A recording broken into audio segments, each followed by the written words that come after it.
Wala na pala siya. Nag-video ako. Okay lang? Walang problema? Opo, walang problema. Dinala ko yung coupon, yung sabi mo na ano, Oo. na pagka,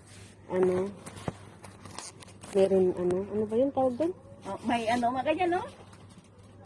May hadiah. Oo. Oh, sa every 5K, di 5 points. Oo. Oo, So, yun. magkano na yun? Kita ko alam na niya yun. Oo, walang problema. Paano ko? Tignan ko daw. Yung binigyan mo sa Oo. akin. Yung bumili ako nung last. Oo, pero may coupon. May coupon ako. Oo, ilang points yun? Hindi ko alam. Tingnan daw natin. Ito, 10 points na to. O 10 points pa lang to. Halimbawa, bibili ka, basta may 30 points ka, pwede mo na palitan yung coupon mo.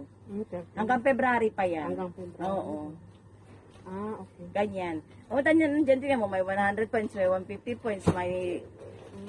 Pag umabot na yung 20, Kailangan 30. 30. Ah, 30 ang pinakamababa namin.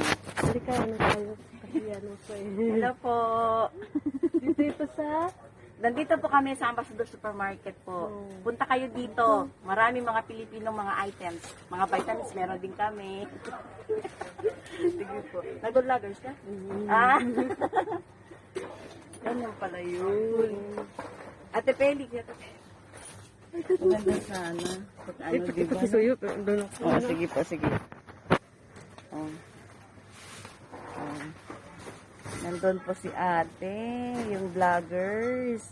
Nandito siya sa Ambassador Supermarket. May bibili siya. Marami kaming items. Oh. Kung pupunta kayo dito kayo pamili.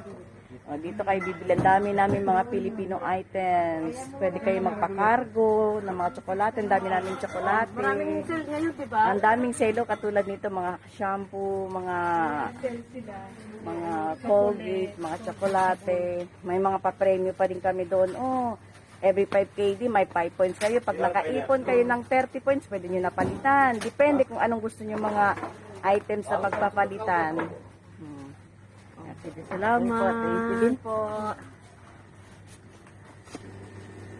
So, marami silang mga sale ngayon. Tapos mumura lang din.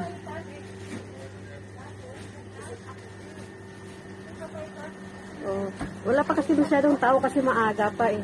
Maaga ako pumunta dito. Para maaga din ako uuwi. O yan. Pero pag hapon, mamaya, marami ng tao dito. O, yan, bilihan ng isda.